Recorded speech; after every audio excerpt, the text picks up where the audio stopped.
Sometimes I feel like we knew ourselves better when we were younger. When we were younger, somebody would ask you, where do you want to work? What do you want to do? Where do you want to live? Even if you didn't know where you want to live, you literally could just say, just not here. I want to move out of this town. I want to move out of this state.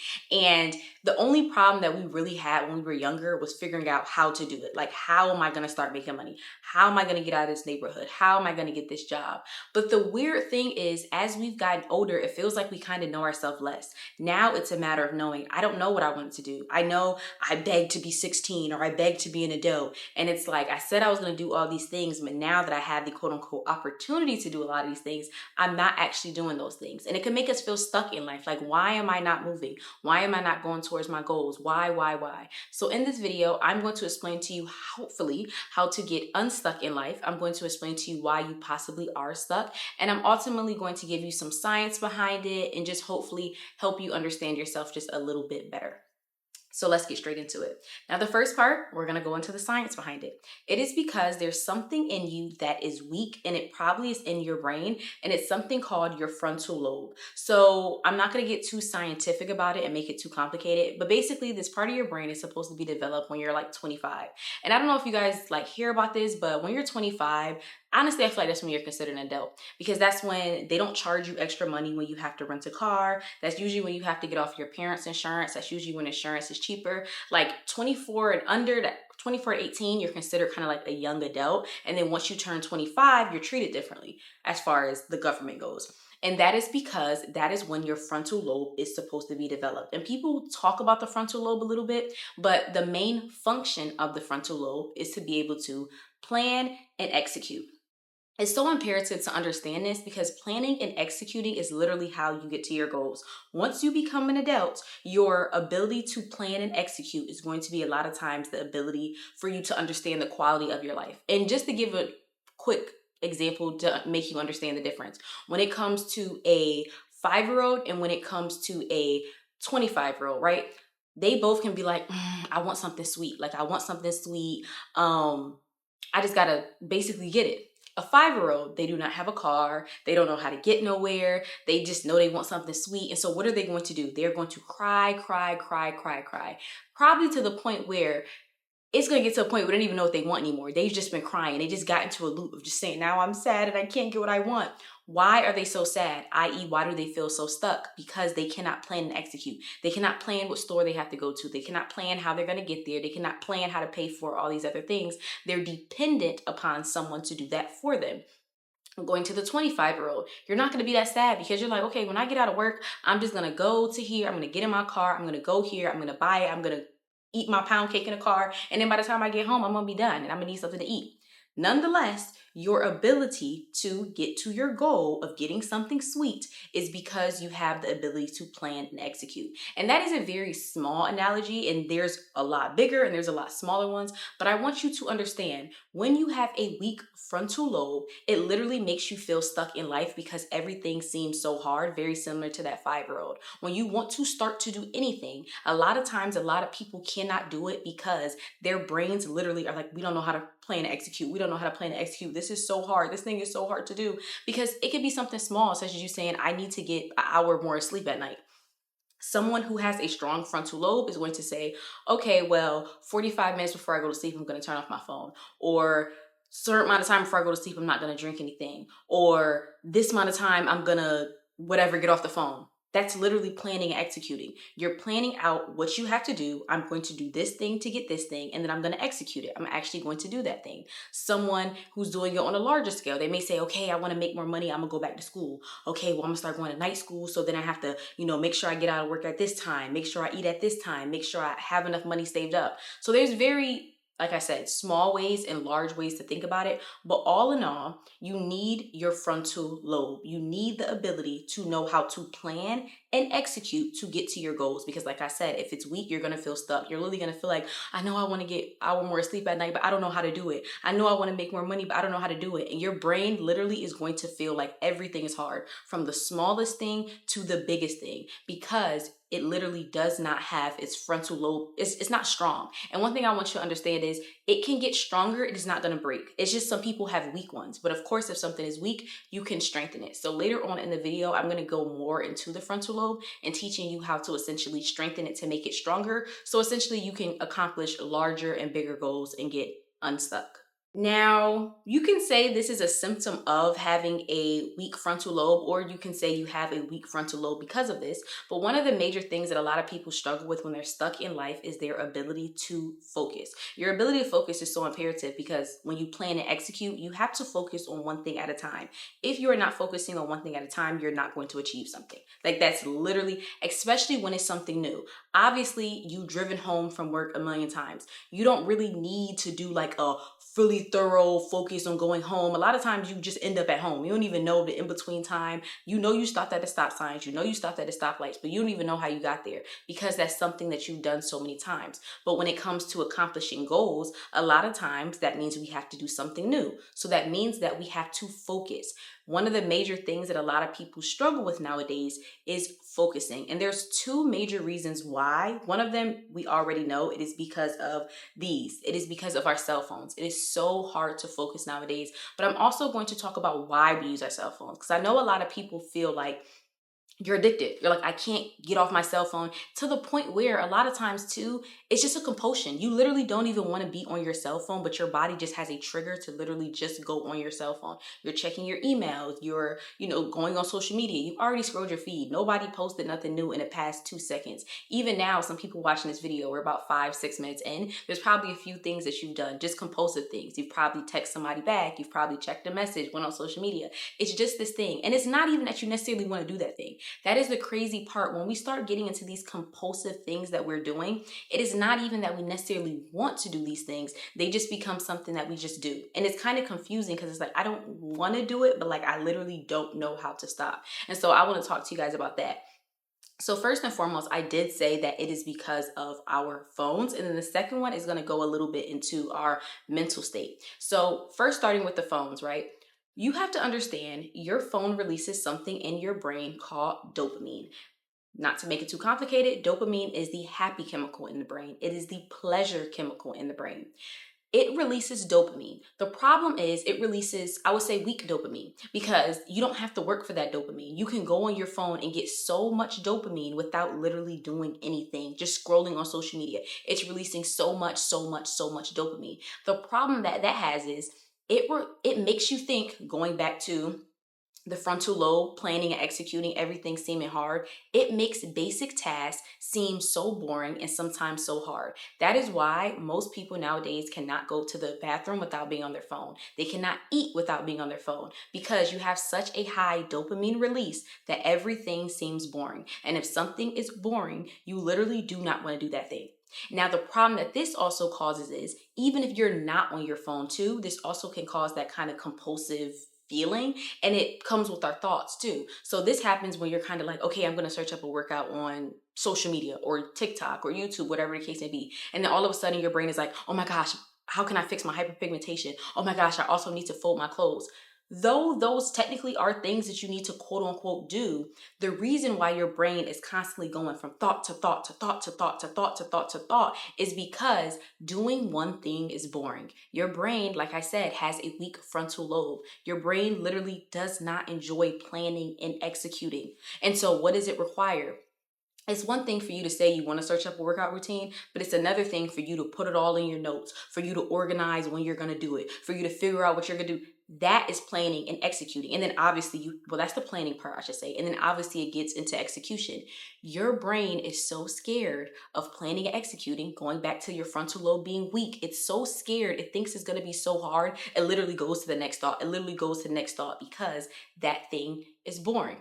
The second part of it, because I said, of course, it's the phones. The second part of it is kind of going into what I just said a little bit. I kind of did run into it. It's because your brain is scared that it's actually going to have to act. Because you have to think about it. If you are thinking about something, critically thinking about something long enough, you are going to eventually have to act upon that thing. Like if you're sitting here thinking about how to do one thing for a certain amount of time, eventually your brain is going to have to be like, okay, how are we going to do that thing? So these compulsive thoughts literally require you not to think. And I'm going to give you an analogy or an example of it so that possibly it makes a little bit more sense. So think about it like this. This has happened to me when I was younger. I would be in the shower, especially growing up, so random. I would be in the shower and I thought I would hear something. And sometimes I'd be like, did you hear something? Like, nah, you don't hear nothing. Nah, you don't hear nothing. And sometimes I would open the shower curtain, or on more intense times, I don't know why, I would be like, is somebody attacking my family? I know I'm not the only one. Comment if you've ever experienced that before. I know I'm not crazy. And I literally would turn off the shower, or literally like get out of the shower, probably get the floor wet and trying to hear. Why did I do that thing though? I did that thing, I did that action to literally stop a thought. I wanted to stop the thought of feeling like, oh my gosh, is somebody attacking my family? Oh my gosh, is this going on? Is that going on? So to stop that thought, I literally did an action. Some may say a compulsive action to literally stop that thought. Now, going back to what I said before about you having to do critical thinking when it causes you to achieve your goals. Your brain knows if you sit long enough with this thing, you're going to have to think about this thing and you're going to probably have to act upon this thing. So what does your brain literally cause you to do? Oh my gosh, we have to worry about hyperpigmentation. Oh my gosh, we have to worry about how to get our body together. Oh my gosh, we have to worry about this business. So literally your brain causes you to go in different directions when it comes to your thoughts, so that you literally do not have to use your frontal lobe, so you literally do not have to achieve anything. Like, I want you to understand, this is your brain causing you to feel stuck, because to be stuck is to feel stagnant. And if you're getting pulled in so many different directions, you're never going to move forward and you're always going to feel stagnant. And so I want you to understand, those are basically the two top reasons why you are struggling with focus. It is because you are on your phone too much, not even just phone, screens in general, and you're getting way too much dopamine from doing nothing. So now your brain thinks that it should always have to do nothing. Or there's another part of it, not or, it probably and is another part of it, that your brain literally does not want to focus on doing specific tasks for a certain amount of time, because your brain is like, oh my gosh, if we focus too long, we're gonna have to plan and execute. So let me do a whole bunch of things at once. And what do you convince yourself? Nowadays, there's this thing of multitasking, getting a whole bunch of stuff done in a day. And one thing I'm learning is I'd rather get 3 major things done in a day than get 15 small things done in a day. Because at the end of the day, I would have accomplished more. I would have gone farther, instead of trying to do these little things that are going to cause me give 10% energy there, 10% energy there. No, I'd rather give 30, 30, 33, 33, 33. Like, I'd rather give out larger amount of energy, because I can accomplish more with doing that. And like I said before, these compulsive thoughts literally make you do things you don't want to do. A lot of times people are like, why am I always on my phone? And I want to get off my phone. That's why you're always on your phone. First and foremost, obviously, you have to decrease your phone, interactions, your screen interactions. But also, you need to force your brain. It's going to feel hard. It's literally going to possibly feel a little bit painful. But you literally need to focus on one particular thing for a certain amount of time, so that you can eventually get to the point where you can start planning and executing. And I'm not trying to diagnose anyone. I do not want anyone to think that they're diagnosed with anything, but I want you to understand the severity of constantly having all of these compulsive thoughts. This is actually a symptom of many mental illnesses. A lot of mental illnesses have this thing of compulsive thoughts. Think about anxiety just being one. When you have anxiety, right? An example can be your paycheck was late. And now you're like, oh my gosh, my paycheck is late. How am I going to pay my rent? If I don't pay my rent, I'm going to get kicked out. If I get kicked out, I have to live in my car. If I have to live in my car, I don't even, got to pay my car note. What happens? You get all of these compulsive thoughts. There's so many thoughts. That is usually an individual who is struggling with having a frontal lobe that is strong. Because an individual who has a strong frontal lobe can go through the same exact thing. And what are they going to say? They're going to say, okay, my check is late. I need to email my leasing office. I need to tell them, hey, I pay my rent every single time on time. I don't want to be, deducted any money for this. I don't want any problems. Let me figure this out. I don't know, I ain't got no money to eat tonight. Let me go to my mama's house and pretend that I want to talk and see if she cook. Like, don't get me wrong. I'm not saying for you not to have an emotion. I'm not saying for you to just be like, oh, everything's going to be okay. But when you have a frontal lobe, I want you to understand it allows you to plan and execute. When you have a weak frontal lobe, it causes you to constantly have all of these thoughts. So when you are going through something and you are having 1,000,001 thoughts, I want you to understand that is showing you that you need to practice working on having a stronger frontal lobe. And like I said, that is what I'll talk about a little bit later in the video. But the reason why I wanted to bring that up is to show you how severe that can be. I want you to show you that first and foremost, that is not normal. I think sometimes too, we often get this thing of I have so many thoughts in a day. And to a certain extent, just as humans, we do. But if that's affecting your ability to plan and execute on things, then that's something that you really need to focus on, because that is a symptom of a lot of mental illnesses. It does not mean you have one. I'm not trying to diagnose anyone, but that's just a symptom of a lot of times depression, anxiety, and all these other things. Now, I have been talking a lot about how this is affecting you mentally, because it definitely has, but also I want to talk about how this is literally making you feel physically stuck. Not feel, you literally are physically stuck. I know some people are like, I get the mental part, but like physically, like I physically feel stuck. You do, because there's some things that are happening to you. First and foremost, this is causing you to have a loss of opportunity, and this is a major thing. The reason why you are losing opportunity is simply based upon the fact that you are so addicted to getting that easy pleasure that you are not allowing yourself to go outside of your box. And let me give you a comparison so hopefully it makes a little bit more sense. We are going to compare a 5-year-old to a 25-year-old, right? A 5-year-old, well, let's say a 10-year-old, right? A 10-year-old. Let's say this 10-year-old plays sports. They wake up in the morning, they go to school, they're dropped off, they play sports, whatever. They go to school, and then after they play sports, then they go home. They have a very small window of opportunity, right? The probability of a 10-year-old meeting another 10-year-old that doesn't play on a sports team with them, that doesn't go to school with them, is very rare for the most part. Now let's talk about a 25-year-old. A 25-year-old picks and chooses where they eat at. They pick and choose kind of almost where they work at as well. They pick and choose their day, where they want to go, what they want to do. So they have a wider range of opportunity, whether it's to meet people, whether it's to make more money, whatever the case may be. They have a wider range of opportunity. Why? Because of going back to their ability to plan and execute. A 10-year-old cannot plan and execute their day. It, for the most part, is planned for them and they just execute it. An adult is supposed to be able to, and is supposed to, plan and execute their own days, because that increases their chance of having opportunity. And let me explain that a little bit more so it makes a little bit more sense. If you are addicted to your phone, if you are addicted to having this easy, pleasure, if you're addicted to having this easy dopamine, you are always going to crave it. So anytime you are not working, anytime you are not studying, anytime you're not doing what you're sometimes supposed to do, you are going to crave a screen.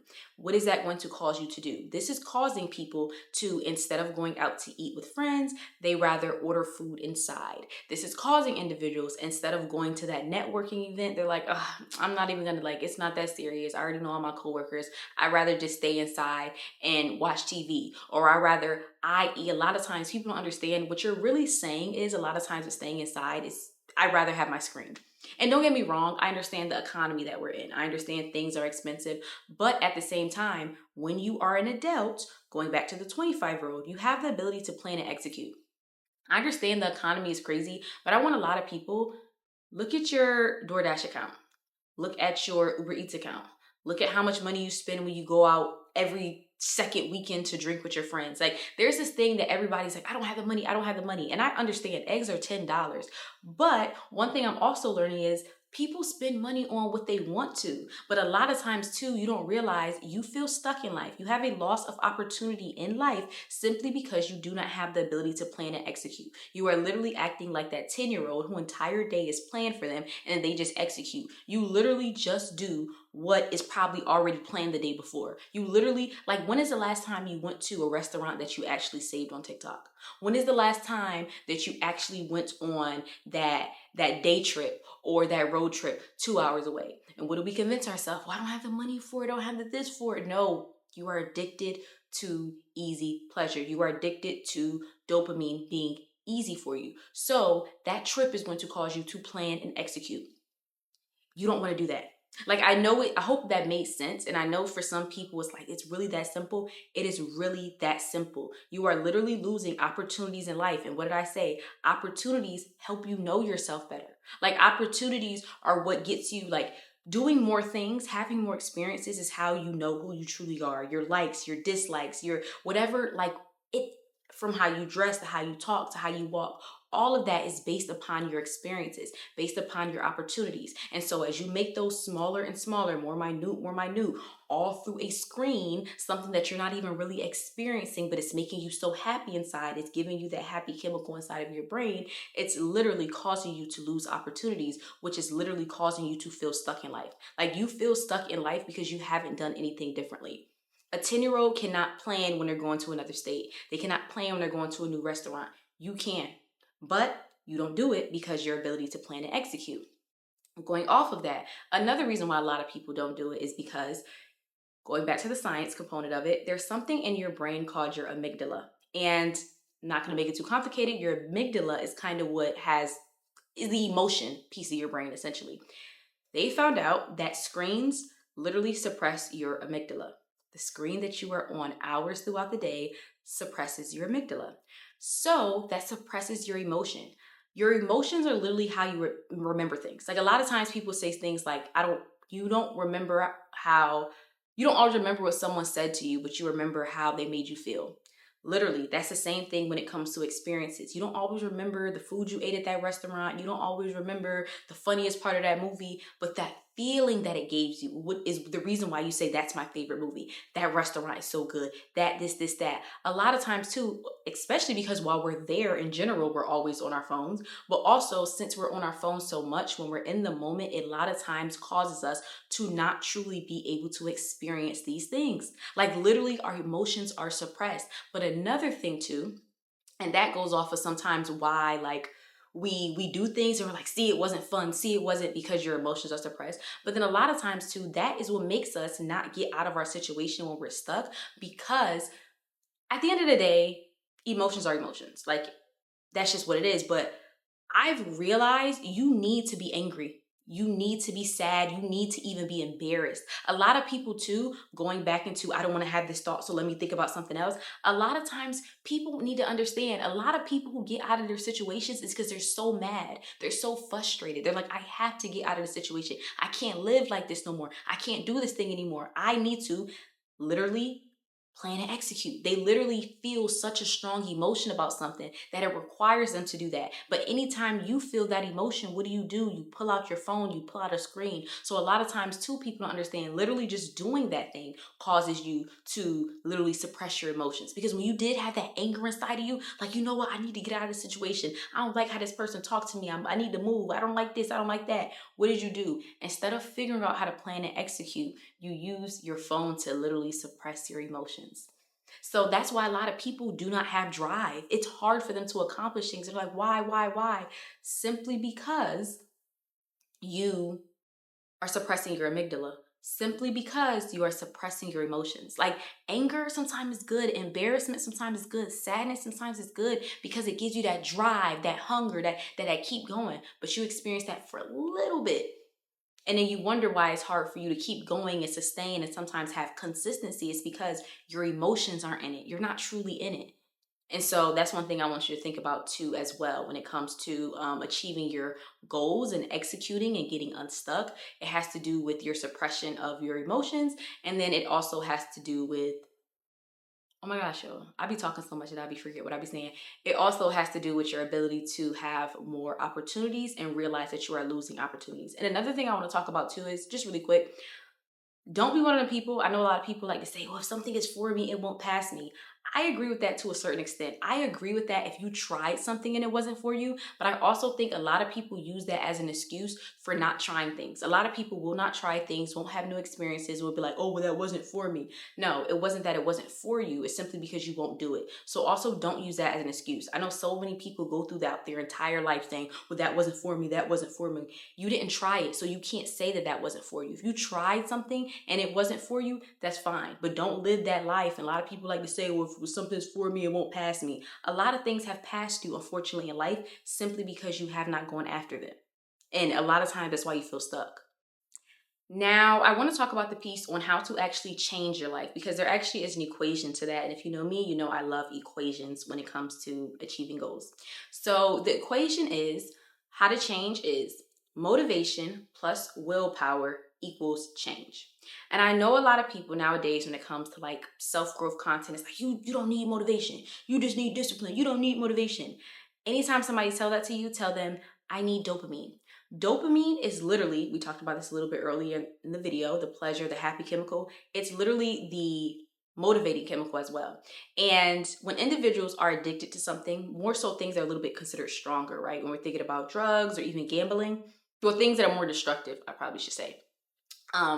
they get a dopamine release. They get a very high dopamine release, and that's how they get addicted, because they get the motivation to do it. But they found out after doing tests, people do not get dopamine releases until right before they do the drug. Being on the drug does not give people the dopamine release. It's actually going to do the drug right before they do the drug that gives them the dopamine release. A lot of these highs only last for these major drugs 5 to 10 seconds. Same thing with people that gamble. It's not actually when they win the money that gives them the dopamine release. It's the possibility of winning the money. It's before they roll the dice. It's before they pull the lever that gives them that dopamine release, which motivates them to do it again. And the reason why this is so important to understand that is because the equation that I said is motivation, the ability for you to literally want to do something, plus willpower. And willpower is just you doing something that you don't want to do. So your ability to do something that you don't want to do equals change. The reason why this is so imperative is because if you do not have any dopamine, i.e. you used all of it on your phone, you used all of it doing simple things, then you are going to need to do you're going to have so much more willpower to, i.e. change. And I wanted to explain this because I feel like for myself and for a lot of people, there's this confusion of feeling stuck. There's this blame game that we honestly place on ourselves. Like, oh my gosh, there must be something wrong with me. Or, oh my gosh, there must be like, I don't know. I think sometimes it just feels like, why can't I change? Why can't I? And actually, it's because since all of your dopamine is used on easy things, since all of your dopamine is used on your phone, there's no planning and executing throughout your day, you literally have no motivation to do these things. Literally, there's no dopamine in you to do these things. So you need so much more willpower. And to put it into like an analogy, think about it like this. If you would need, let's say, 5 points of willpower, let's say to wake up in the morning early, but you used all of your dopamine the night before, you used all your dopamine before, right? You're now going to need 10 points of willpower to wake up in the morning to, i.e. change, because you don't have motivation. Like if you, like having 5 points of motivation and 5 points of willpower will help you eventually change. You need so much more willpower. You need so much more mental strength to literally accomplish a lot of your goals simply because you use all of it on pointless dopamine. And I want you to think about it like this. Imagine going to the gym, right? You don't have no motivation. You're going straight willpower. You go to the gym Monday. You exert all your energy. You're going real hard. You got no motivation, just willpower. You accomplish it and you feel good. Like, you know, I'm proud of myself. I did it. The next day, you don't got no dopamine either. You use your phone all night. You, whatever the case may be, you didn't do anything productive. The next day, you gotta bring that 10 again. Mind you, the next day you're sore. You went so hard in the gym the day before, but the next day you gotta do it again. Then imagine doing that the next day. Then imagine doing that the next day. By the second, third day, you're not gonna be able to do it no more. And it has nothing to do with you as far as physically. Literally, your body is tired. Your body exerted all of that willpower the day before. And your body's like, dang, can I get a little bit of help? Can I get a little bit of a break? And that's what your body is saying mentally when it's hard for you to do a lot of these things. It's simply because you don't have motivation. You are not motivated to do a lot of these things. And going back into what motivation is, you have no dopamine. You literally have no dopamine. You have no will to do it. And that's why a lot of times people say do things in the morning is better, because you do have kind of like a certain amount of dopamine throughout the day. And the more you use your phone, like if you're one of those people that wake up in the morning, they're on their phone, they're all on their screens, you're losing more and more dopamine. So when you tell yourself, oh, when I get home from work, I'm going to do this and I'm going to do that, it seems so hard simply because you've used all your dopamine throughout the day. And that's why there's this term called eat the frog, which is basically like do hard things in the morning first, all the harder things in the morning, because you have a higher dopamine reserve bank, I guess one would say. But then also you have to get into the routine of doing certain things too. That definitely would help. But I wanted to say that equation, motivation plus willpower equals change, because for a lot of people, like I said, we think it's us. We think it's something wrong with us. We feel like, but it's not necessarily something wrong with you in a sense of you're weak and you can't do it. It's like I said, your frontal lobe is weak, but it's also because you're requiring too much willpower. You're requiring yourself to have too much energy to do what you want to do. And it's like you don't have any motivation because you've been sucking all of your motivation out of you. Now we are at the end of the video, so of course I want to tell you guys how to give a little bit more on how to get unstuck and what are some things you could do to strengthen your frontal lobe. Now, one of the reasons why you need to, well, one of the ways how to deal with these compulsive thoughts. I know a lot of people are probably like, I've had so many thoughts since watching this video, or throughout the day I have so many thoughts. One thing you need to do that's so imperative is to get rid of your lingering thoughts. We all have lingering thoughts. And when I say lingering, I mean your major lingering thoughts, not just, oh my gosh, I need to get my nails done. Oh my gosh, I need to get this done. I need to get that done. I'm talking about those thoughts that it's like you've been insecure about those things. Those things sometimes bring emotion out of you. And for some people, they're different things. Some people, it's like you've been saying for years that you want to start content. For some people, it's been saying for years you want to lose weight. For years, you want to do these things. You need to work on those lingering thoughts. You need to plan and execute those lingering thoughts one by one. And I don't necessarily think you should do them in order of society. And the reason why I want to say this, and I want to apologize if I've ever made anyone feel like, dang, maybe I'm wrong, maybe they're wrong. I made a video a couple months ago talking about accomplishing your goals and doing your goals and all these other things. And one of the things I talked about is, and I made like a little slick comment, I'm not gonna lie. And I said something to the effect of like, well, I'm not telling you what goals to pick, but if you're trying to move out of that neighborhood and it's between figuring out how to move out of that neighborhood and how to lose weight, maybe, you should try to figure out how to move out of that neighborhood. One thing I didn't realize is for some people, they don't realize that lingering thought of you losing weight is the reason why you can't get out of that neighborhood. It's the reason why you can't start that business and you can't, i.e., get unstuck. I came from a privileged side coming from it, right? I don't get me wrong, I do want to, tone my body up, get my body different, but I can honestly say I've never been quote unquote ashamed of my body. It's never been a time in my entire life that I wasn't sometimes not the most comfortable, but it's never been a time in my life, ever in my life, I wasn't comfortable wearing a bikini. There's some people who've never felt comfortable wearing a bikini. There's some people who never felt comfortable with their own skin. And that lingering thought, like I said before, that's what compulsive thoughts do. They require you not to focus on that thing and go to something else. That lingering thought in the back of your mind, like, I want to get my body together. I want to lose this weight. I want to do this. I want to do that, is the reason why you cannot focus when you're trying to, like I said, start that business, when you're trying to grow on social media, when you're trying to do all these things, because there's been a lingering thought in your mind for years. Something that makes you feel sad, something that makes you feel embarrassed, something that makes you feel an emotion you don't want to feel. So what do? Since you don't have to think about that thing, boom, you get a compulsive thought and think about something else. And I want to talk about that. Well, I wanted to talk about that because everyone has different lingering thoughts. And that's another reason why I tell people journaling is so imperative, because it helps you have like a track history of what you've been struggling with and what you're struggling with. But first and foremost, you have to plan and execute these lingering thoughts. You literally have to have the mindset of, I will not get unstuck unless I plan to execute these lingering thoughts. Like, that's one of the major things I want you to understand. Until you figure out how to deal with these lingering thoughts, how to plan and execute. And if you guys want a video on how to plan and execute, comment below. I made one similar last year, but now that I know more, I'll possibly make another one if you guys want it.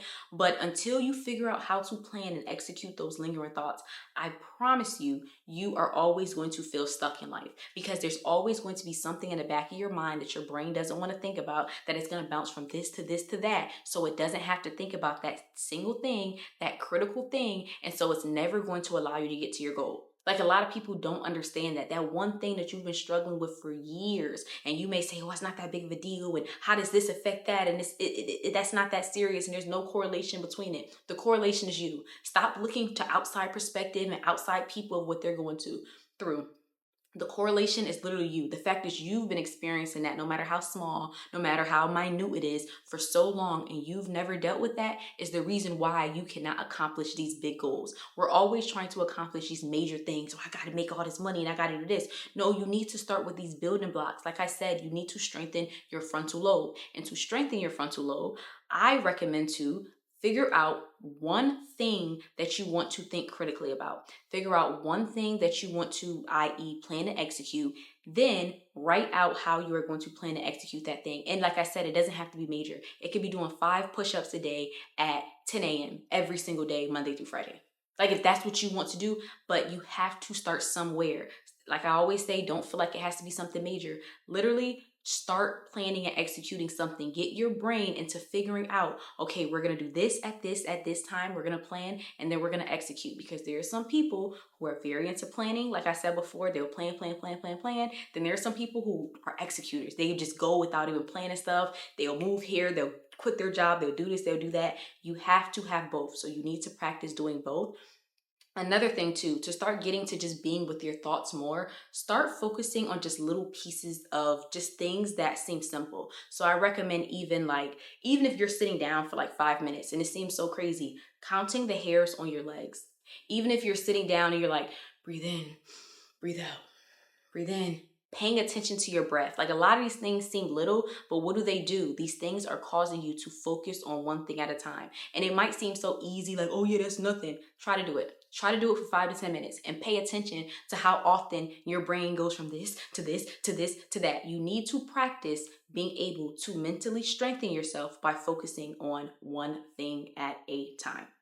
I forgot to add this in the video and I am on my way to work rushing, but also you have to do things that release dopamine, but they are a little challenging because like I said before, being on your phone requires you constantly to get like easy dopamine releases. If you guys would like, I'll create a video on how to have like a dopamine list of things that you already have scheduled, things that you already have preset, pre-planned that will release dopamine that require you to like work so you don't have to just be like, okay, well, how can I release dopamine? Or what is something I can do that's challenging? If you guys would like that, comment below. But I could not end the video without saying that. Could not end the video without telling you guys that you still do need dopamine, but it just has to be from things that are a little bit more challenging and not easy, such as just being on your phone. Now, thank you guys so much for watching my video. I got a lot of this information from Dr. K. I just want to give the retribution to that as well. I always tell you guys I research a lot of these topics, different things like that. I do apologize for not posting for a certain amount of time. I was gone for a little while and then I got back. I wasn't feeling well and there was just so much going on. But I will start posting consistently as well. I might go down to 2 times a week instead of 3. I need to figure that out, but I'll update you guys on that. And of course, don't forget to comment below. Like I said, like, comment, share, all that stuff. And of course, go below. I started posting on TikTok finally, so go follow my TikTok. And then also you can sign up for my monthly newsletter, and you also can sign up to see my Pinterest because I post news posts on there and just anything I might have below. Oh, and every Tuesday I post a podcast episode. So the podcast is just episodes from here for the people who are like, sometimes I don't want to, i.e. watch a screen, and they just want to listen to something on any podcast app. Another thing I want to preface, it does not mean get rid of screen time completely. That's another thing too. I don't want you to feel like I have to get rid of screen time completely. It just means being more aware of your screen time. It means being more specific and just all in all more intentional. Like that's what I want the entire video to give. To get unstuck, you just have to be more intentional about the things that you are doing. You can't just wake up and say, oh, I'm going to do this because I'm going to do that.